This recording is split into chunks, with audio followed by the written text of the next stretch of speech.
YouTuber रजब भट्ट और नदीम नानीवाला जो है वो अदालत में पेश हुए हैं। गुजरते हुए वकला कह रहे थे शायद आज इसकी फिर सर्विस हो। जुए ऐप की प्रमोशन कर अरूब जतोई की भी सेशन कोर्ट में आज पेशी थी। SHO जो इस्लामपुरा थे उनको धक्के पड़ रहे थे। अस्सलाम वालेकुम, पब्लिक डिजिटल के साथ मैं हूं सुलेमान अमान। मैं इस वक्त लाहौर की सेशन कोर्ट के बाहर मौजूद हूं, जहां अब से कुछ देर पहले जो है वो यूट्यूबर रजब भट्ट और नदीम नानीवाला जो है वो अदालत में पेश हुए हैं। यहां पर सिक्योरिटी की भी आपको बात आगे जाके बताएंगे कि कितने सिक्योरिटी एहलकार तैनात किए गए थे, यहाँ पर वकला का क्या प्लान था जो फेल हो गया है, और यहाँ पर उनके फ़ैन की कितनी तादाद थी। जी बिल्कुल, आज लाहौर की सेशन कोर्ट में जो है रजब भट्ट और नदीम नानीवाला के खिलाफ जुए ऐप प्रमोशन केस पर जो NCCI की जानिब से उनके ऊपर मुकदमा दर्ज कर रखा है, उसमें अबूरी ज़मानत की मियाद ख़त्म होने पर रजब भट्ट और नदीम नानीवाला जो है वो अदालत में पेश हुए हैं। उससे पहले अगर सिक्योरिटी की बात करें तो मैं जिस गेट के बाहर मौजूद हूँ, जजेस गेट है, इस्लामपुरा की हदूद में आता है और इस्लामपुरा रोड पर ये मौजूद है, जहाँ पर तकरीबन आज इजाफी नफरी जो है वो तैनात की गई थी। 100 से ज़ायद पुलिस एहलकार जो है वो यहाँ पर पहले से सुबह सवेरे जो है वो पहुँच चुके थे, और यहाँ के SHO जो थाना इस्लामपुरा के हैं वो यहाँ पर मौजूद थे। DSP इस्लामपुरा भी उबैद जो है वो भी यहाँ पर मौजूद थे। उन्होंने सख्त सिक्योरिटी में जो है जैसे ही रजब भट्ट आया, यहाँ पर उनकी गाड़ी जो है वो रुकी है। रजब भट्ट और नदीम नानीवाले को जो है वो एक दीवार बना ली वकला की जानिब से, जो है किसी भी गैर मुतल्लका शख्स को अंदर आने की भी इजाज़त नहीं थी, और उस खाकसार में जो है वो उस दीवार में चारों तरफ से उनको घेर के जो है वो राम से जो है उनको सेशन कोर्ट फर्स्ट फ्लोर में जो है वो पहुँचाया गया, जिसमें जो है वो फैंस की तादाद भी बहुत ज़्यादा थी। यहाँ पर खाते अदालत में वकला की तादाद भी यहाँ पर बहुत ज़्यादा थी। गुजरते हुए वकला कह रहे थे शायद आज इसकी फिर सर्विस हो, शायद आज इसकी फिर जो है वो सर्विस हो और आज फिर इस पर जो है वो तशद्दुद का इसको निशाना बनाया जाए, लेकिन ऐसा कुछ नहीं हुआ। सिक्योरिटी बहुत सख्त थी और इसी की वजह से जो है वो नदीम नानीवाला और जो रजब भट्ट है वो बच गए हैं। वकला तो प्लान तैयार करके बैठे थे, लेकिन पूरी जो है उसको सिक्योरिटी में जो है वो रजब भट्ट और नदीम नानीवाला को फर्स्ट फ्लोर पे जब जो है वो पेश किया, उससे पहले जो है वो फर्स्ट फ्लोर पे जो सीढ़ियाँ थी उससे चलने वाला, जैसे ही रजब भट्ट और नदीम नानीवाला ऊपर पहुँचे और गेट को बंद कर दिया गया।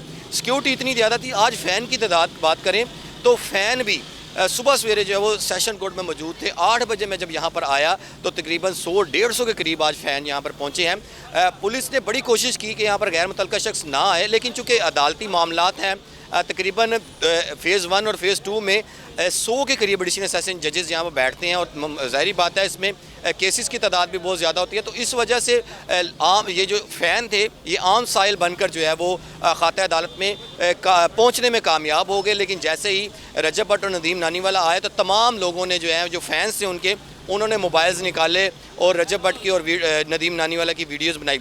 यहाँ पर धक्के बहुत ज़्यादा पड़े हैं क्योंकि फ़ैन भी बहुत ज़्यादा थे। वकला ने आगे जाने की कोशिश की, पुलिस ने वो कोशिश भी नाकाम बना दी। पुलिस ने और नदीम नानीवाला और रजब भट्ट को जो है वो अदालत में पेश करवाया सख्त सिक्योरिटी में, और कमरा अदालत का दरवाज़ा बंद कर दिया गया। जैसे ही वो रोस्टम पर पेश हुए और उनके वकील की जानिब से बताया गया बहुत ज़्यादा सिक्योरिटी इशू है, लिहाजा रजब भट्ट को और नदीम नानीवाला को जो है वो हाज़िरी लगाकर जाने की इजाज़त दे दे, जिस पर अदालत ने वकला की इस्तदा मंजूर कर ली। अदालत ने जो है वो हाज़िरी लगाकर नदीम नानीवाला और रजब भट्ट को जो है जाने की इजाज़त देती।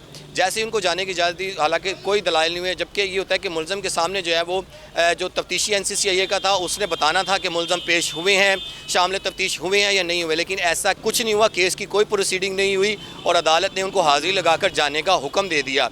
उसके बाद वकला की तादाद भी यहाँ पर मौजूद थी, कमरा अदालत के बाहर भी वकला की तादाद यहाँ पर मौजूद थी और फ़ैन बहुत ज़्यादा यहाँ पर आए हुए थे।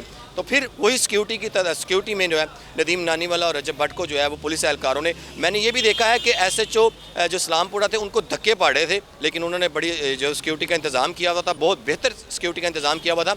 रजब भट्ट और नदीम नानीवाला को जो उन्होंने खैरोफियत से सेशन कोर्ट से रवाना कर दिया है। दूसरा केस था आज जुए ऐप की प्रमोशन का अरूब जतोई की भी सेशन कोर्ट में आज पेशी थी, और यही बताया जा रहा था अरूब जतोई और डकी भाई जो है वो भी कुछ ही देर में अदालत में पेश होंगे, लेकिन ऐसा कुछ नहीं हुआ और रजब भट्ट और नदीम नानीवाला जो है वो अपनी हाज़िरी लगा कर चले गए और अदालत ने वकला को दलाइल के लिए तलब कर लिया है। जबकि अहलिया अरूब जतोई की हाज़िरी माफ़ी की दरख्वास्त आ गई और अदालत ने वो हाज़िरी माफ़ी की दरख्वास्त जो है वो मंजूर कर ली है। उन्होंने कहा कि किसी वजह से जो है वो हम नहीं आ सकते, तो अरूब जतोई की जो है वो अदालत ने हाज़िरी माफ़ी की दरख्वास्त मंजूर कर लिया, नहीं तो अरूब जतोई और डकी भाई ने भी यहाँ पर मौजूद होना था। ताहम शायद सिक्योरिटी इशूज़ था या जो भी था, तो उस वजह से जो है उनकी हाज़िरी माफ़ी की दरख्वास्त मंजूर हो गई है। और रजब भट्ट और नदीम नानीवाला के जो केस है उसमें अदालत ने उनको हाज़िरी लगा के जाने की इजाज़त दे दी है। केस की जो भी प्रोसीडिंग होगी, जो भी दलाइल वगैरह होंगे, जो भी कार्रवाई होगी, वो भी हम आपको बताएंगे। जी।